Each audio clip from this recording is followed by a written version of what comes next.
You're listening to the Life Coach School podcast with Brooke Castillo, episode number 422. Welcome to the Life Coach School podcast, where it's all about real clients, real problems, and real coaching. And now, your host, Master Coach Instructor, Brooke Castillo. Hello, my friends. I am out on a walk again, and I'm actually in Alabama, Birmingham, Alabama, with my son and about 8 other chosen family kids. We're all staying in an Airbnb together. It's very fun, very exciting. Christian just played in a 2-ball tournament yesterday.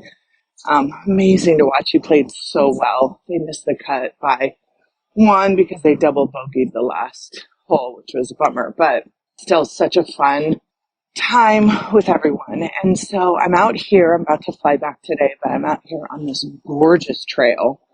I found like this beautiful trail. It is so green here, so beautiful here. And I thought, hey, what a perfect place for me to record a podcast. And one of the things that I've been talking to a lot of people about, and obviously dealing with myself my whole life, is anxiety. And not just anxiety, but acting on anxiety, or better said, not acting on anxiety. And the way I want to present this to you, especially those of you who have a lot of anxiety, is there is anxiety ahead of time and anxiety after. And I'll explain what that means, but those of you who have chronic anxiety will know exactly what I mean. When you are creating a lot of unnecessary anxiety in your life, it doesn't really matter what you choose to be anxious about. It's almost like your brain wants to identify something and then attach to it. So anxiety ahead of time is really worrying about something that could happen and anticipating the anxiety about it. And you're actually feeling it because you're anticipating something could go wrong, or you'll do something you don't want to do, or the situation will be out of your control. Whatever it is, you start thinking about it ahead of time and you start building up your own anxiety. And this is something that happens like literally habitually to those of us who are anxiety producers, is what I like, anxiety manufacturers. It's almost like our brain gets up and says, okay, time to go to work, time to create anxiety. That's our job today. And so it is helpful for it to have a reason. And so it doesn't matter what it is, it will start attaching to something in the near or far future to create thoughts about that will create a story about that will actually produce anxiety. Now, if you know this is what your brain loves to do, you will be able to observe it without getting too attached to it and without acting on the anxiety that it produces. One of the things that I have found personally is that it's really challenging to just stop it from actually producing the vibration or the emotion of anxiety. And anxiety is like a cover emotion, right? It's like the thing that, it's almost like humming in the background instead of actually feeling genuine emotion. It's like this emotion on top of regular emotion. So if you feel that, if you're aware of that, if you pay attention to that, you can observe your brain manufacturing thoughts. Think about like a manufacturing line in like a production warehouse, and imagine that your brain is just, there's just thought after thought after thought after thought with the goal of producing anxiety. So, for example, if you are maybe anticipating a speech you're going to give, or you're anticipating a date you're going to go on, or dinner that you're going to attend with friends, or, maybe you're a life coach and it's your first launch, or it's an important phone call. Your brain will be like, ooh, that's the perfect raw ingredients for me to produce anxiety. There's so much potential there for fear and anxiety and thoughts that freak us out. And so it'll start going, well, you're not going to know what to say, and you're probably going to embarrass yourself. And what are you going to wear? Have you even thought about that? And what if you're not able to get there on time? I mean, just thought after thought after thought after thought. And for those of you who maybe don't experience anxiety, it may seem kind of silly, like it's just irrational and you could just stop your brain from doing it. But really, and you can, it just takes a lot of effort. So one of the things that I want to recommend for those of you who are dealing with this is to just get really good at watching your brain do this without engaging with action. When we get into trouble and we start taking action from that anxiety, that's when we start having negative effects from it. If we're able to just watch it, we're able to just see what it's doing and experience the anxiety, then you aren't going to have any negative effect from it, right? You're just going to notice it. And this is what I've gotten very good at. I kind of tell my brain, oh, your opinion is noted. I see what you're saying here. I understand that you want to freak me out. And one of my friends, it's really funny. He was telling me, he's like, I was explaining to him how our brains are very primitive and how, our brains are really just trying to keep us alive at the basic level. And so our brain doesn't want us to leave the cave. And so he just calls them cave thoughts. He said, oh, cave thoughts.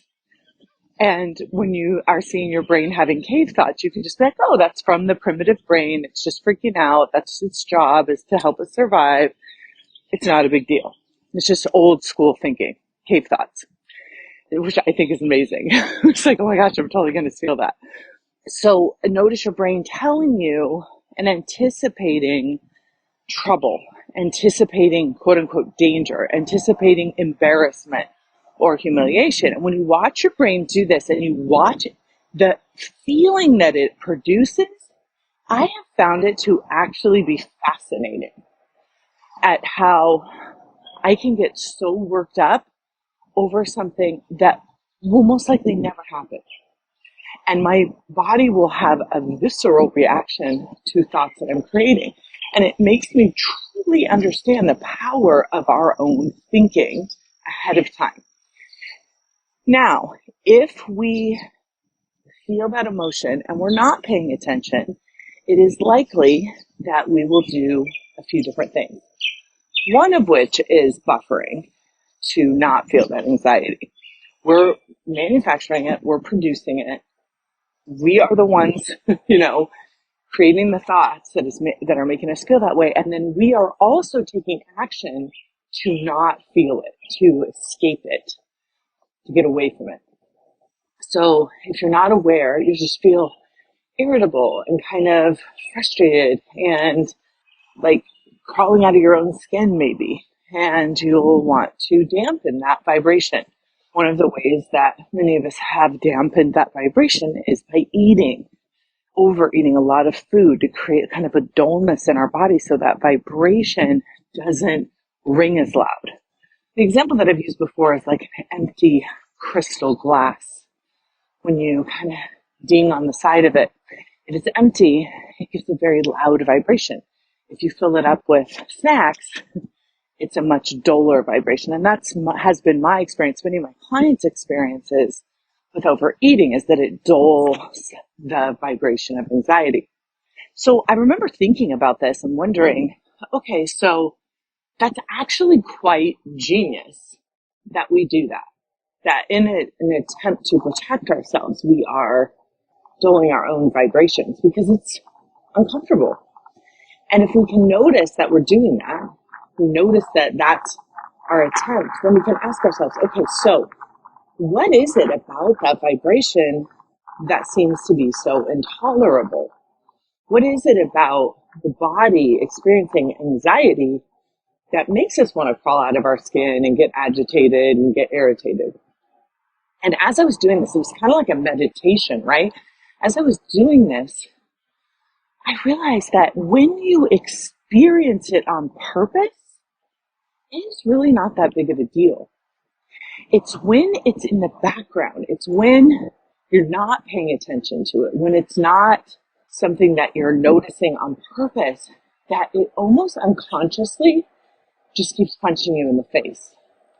And then when you are present and conscious and paying attention to you, it's much less of a big deal. You almost have the same experience of anxiety when you pay attention to it and feel it as you do when you buffer it.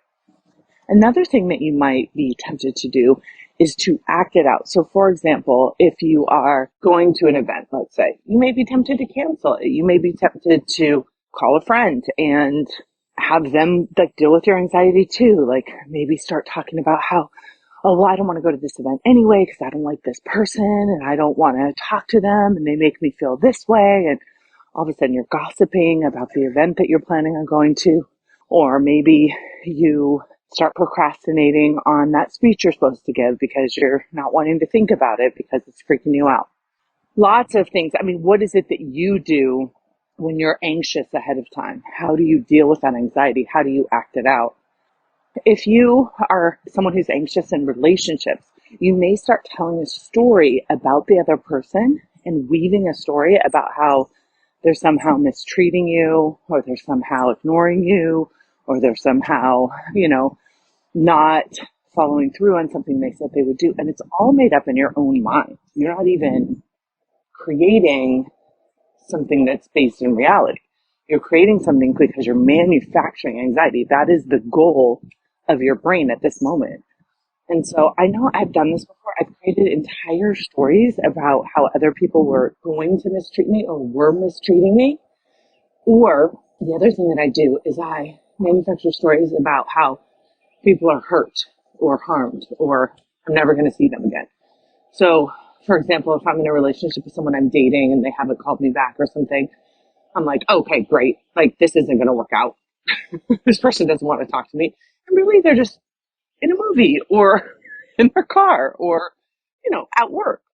And my brain is just producing stories. Or if it's my kids and I haven't heard from them and I've called them, they haven't called me back, I'm for sure they've found some harm, that they are, injured in some way, or maybe even dead.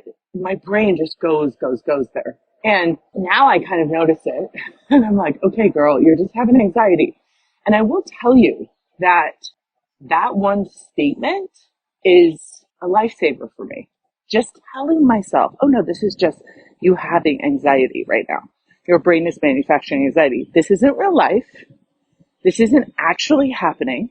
You have no evidence, no C-line evidence that your child is harmed or that this person is blatantly ignoring you. So just notice that your brain is producing stories. You're having anxiety right now. This will immediately calm me down. Immediately. And I'll be able to just hum. This is what I call it. Just hum with anxiety and produce thoughts that are most likely untrue and be in the space of non-action, non-reaction to that anxiety. And it can be as simple as that. It's a difference between trying to get rid of the anxiety by buffering or acting it out or reacting versus just allowing it to be there and just going throughout your day and noticing that you're creating the thoughts and just being with it. You won't not have it. You still will. The anxiety will still be there. You just won't be anxious about your anxiety. You won't be upset or scared about your anxiety, and you won't escalate it. You won't make it so it's so intolerable that you have to take some action. So for example, if I start thinking something's wrong with my kid and I don't recognize that it's just my brain, I might start calling all of their friends and calling their teachers and calling, the dorm and trying to hunt them down and repeatedly calling their phone and like trying to locate their phone through my phone system or something like that in a way that might like interrupt them or disturb their life in a way that's completely unnecessary because I've escalated my own thinking by not paying attention and being conscious of it. Even if I have what I think is some intuitive feeling about something, like, oh, maybe something isn't going right, I can still handle that in a very calm way. I can still try and find out where my kid is in a way that isn't being produced by anxiety. And so just notice how you're feeling. Do you feel like a low grade anxiety, or are you feeling escalated anxiety? And if it feels escalated, don't take any action and just sit back and observe yourself for a minute. Calm yourself down. Tell yourself, I'm having anxiety. Okay. Now let's talk about, that was anxiety ahead of time, right? Acting on anxiety ahead of time. And there's also anxiety during, but if you think about it, it's always either right before or right after the event you're imagining. So I'm not even going to talk about that. I'm going to talk about anxiety afterwards. And I remember this used to happen to me a lot when I was over drinking Chardonnay. I used to wake up and just beat myself up for anything that had happened the night before. Like, it didn't even matter. I would like make up a story about how terrible it was. And it wasn't ever really terrible, but I would make up stories in my own mind that were tragic and beat myself up and then feel like I needed to call all these people and apologize to them. And a few times I did that and they were like, what are you talking about? What is even happening? And you can relate to this if you have anxiety. I would just roll over scenarios in my mind and make them mean things that they didn't mean. So I would be like, oh my gosh, I totally hurt that person's feelings, or I said this thing that was totally inappropriate, or I was too loud at their house, or I was too quiet, or I didn't talk enough. It doesn't even matter. Brain would pick something from the past and just torture me with it and produce so much anxiety around it. And I would find this so challenging to deal with that I oftentimes would just like start eating like first thing in the morning to like deal with it. Or I would have to, like call someone that this story, quote unquote, was involved with and try and, make amends to them somehow in a way that was like even worse than the story I was telling. And so I started waking up and just saying, oh, this is anxiety. You're having anxiety and your brain is telling a story to compound it. That is what's happening right now. This is not what your brain is telling you it is. This is just your brain manufacturing anxiety. And the way that I actually figured this out was so fascinating because there was a situation where I thought something had gone terribly wrong. I called the person. They were like, I don't know what you're talking about. Like, that is not what happened. It's totally fine. Nobody was upset. Relax. And so I was like, oh, and I felt like after that, I should have been completely relieved and gone on with my day. But what I noticed is my brain just switched topics. Instead of obsessing over that incident the night before, it just started obsessing about another incident the night before. And that's when I was kind of like, wait a minute. Come on to you. It's like, you've just proven my story wrong. This is my brain talking. You've just proven my story wrong about this thing, but don't worry. I have 20 more stories that I can produce for you to continue to feel anxiety at this level. And I went, this is not normal. This is not what I want to be doing. And this is not useful. And so I just watched it. And I just watched it obsess. I watched it make up stories. And I saw the similarities between the first story and the second story and how my brain was like literally trying to be clever to keep me in a state of heightened anxiety, to keep me in a state of danger. Now, this is what I've told myself to make my relationship with my brain so much better. My brain is literally programmed for survival. And if my brain thinks that there is danger, it wants me to be on alert for it. So we can all survive together, right? Me and my brain. And it doesn't understand that I now have a prefrontal cortex, that we are now not living in, caves, that we are safe, and that things that are happening within the group of people that I am spending time with is not life or death anymore. And by understanding that, it's like I have compassion for how mean my brain is. My brain isn't trying to be mean to me because it doesn't like me or it hates me or something. My brain is simply trying to literally keep me alive in the best way its little primitive neurons know how.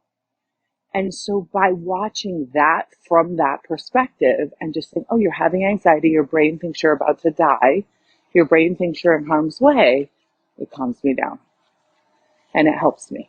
The other thing that it does is it increases my self-awareness, my ability to understand myself, to understand my brain by watching it do what it does.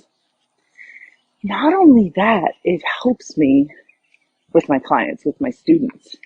So those of you who are like this, who have, clients, by watching your own self, you'll be able to understand this in such a deeper way for yourself.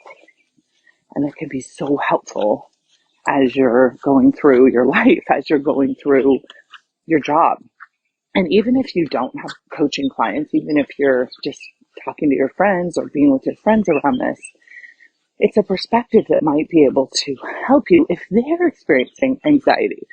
So for example, if you're hanging out with someone and they're obsessing about something they think they did a week ago or the night before, whatever, is you can hold that space. You can be in the space of, it seems to me like you're just having anxiety. It seems to me like your brain is just producing anxiety. And I'm telling you, just that one sentence, just that one approach can be life altering. To be able to witness it from that perspective can be so powerful. So it's not just something that you would benefit from, the self-awareness and consciousness of your own mind. It's also something you can help other people with.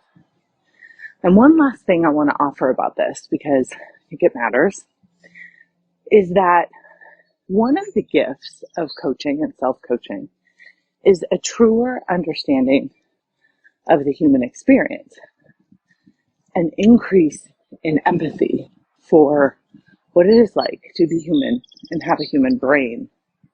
And when you see someone else acting out of fear, acting out of anxiety, and maybe you think they're acting crazy or irrational or rude, if you can step back and look at that from a place of compassion, empathy, and understanding, because you've done your own self-awareness work, it will change your experience of the world.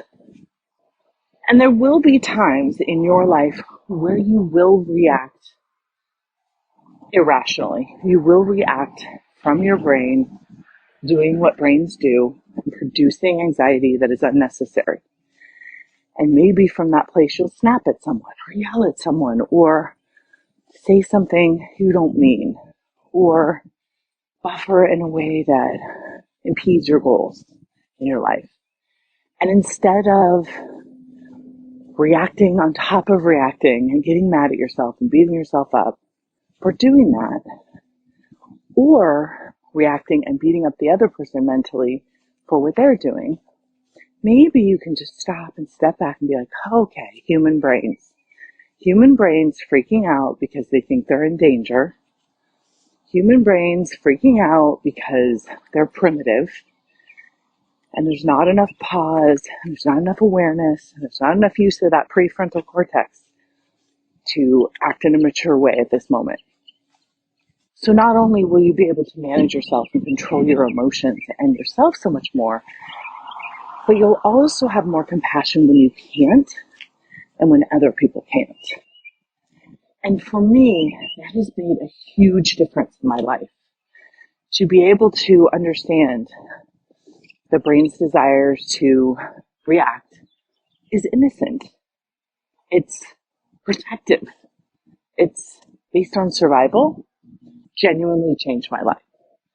And as a woman who has a hyperactive, anxious brain that likes to produce high amounts of anxiety, and my work that I've done on myself and my ability to be able to manage it has really helped me help thousands of people. And so if you are someone that has this, I'm actually happy for you. I know that sounds insane, but I'm happy for myself that I am someone. I believe that many of us who experienced trauma when we were children have a brain that's hyper vigilant for danger, and we can be appreciative of that, right? Our young brains were exposed to things that were scary and needed extra vigilance. And as our brains were developing, they developed in a way that overproduced vigilance, let's say. And it was just our brain trying to take care of us and protect us. And it's now a developed brain, right, that developed in that way, that is still trying to protect us. It's actually a beautiful thing. And I know that some of you with hyper anxiety, have been diagnosed with high anxiety, feel like there's something like really wrong with you, and feel like maybe there's a defect or an unworthiness about you because you're that way. And I just want to offer that is absolutely not the case. Regardless of why your brain is doing this, there's nothing wrong with you. It's just what you're dealing with right now. And it can actually be something that makes you even more empathetic and compassionate and caring towards yourself and towards others. And the last thing that I want to add about anxiety is my thoughts and my opinion on medication. I am someone who is a believer in doing whatever it takes to have the highest quality of life. And I have had many students and clients and friends who have taken medication in a way that has changed their life for the positive, that has been amazing for them, that has helped them function. And so if this is something you are having trouble functioning with, that you're not able to get control of, you're not able to stay in that observer position or that awareness position, you're constantly reacting from your anxiety and then having anxiety based on your reaction, that is something that I have seen to be very useful and helpful to many people. And it's definitely worth having a conversation with your healthcare provider or a psychiatrist that you've had a session with to see if that may be something to help you temporarily so you can manage your anxiety, or maybe even always something that you will take that will help you. And I know there's lots of controversial opinions about this, and I'm not saying my opinion is the right one. I'm just saying from my 20 years of experience of dealing with people's emotional health, it has been truly a game-changing solution for some people that has helped them. And for many other people, they haven't wanted or needed it, and they've been able to get a hold of it another way. So please don't let anyone tell you what is right for you. I believe in your wisdom and your ability to make those decisions for yourself and to see if it's useful or not. What I absolutely know for sure is that anxiety should not be driving your life. Anxiety should not be determining your actions or your inactions. It's something that we can notice and manage at its more mild forms or deal with it at a different level if we're non-functioning about it. All right, my friends, have a beautiful week. Keep an eye on that anxiety. Keep an eye on that storytelling. I'll talk to you soon. Bye. Hey, if you enjoy listening to this podcast, you have to come check out Self-Coaching Scholars. It's my monthly coaching program where we take all this material and we apply it. We take it to the next level and we study it. Join me over at thelifecoachschool.com/join. Make sure you type in the lifecoachschool.com/join. I'd love to have you join me in Self-Coaching Scholars. See you there.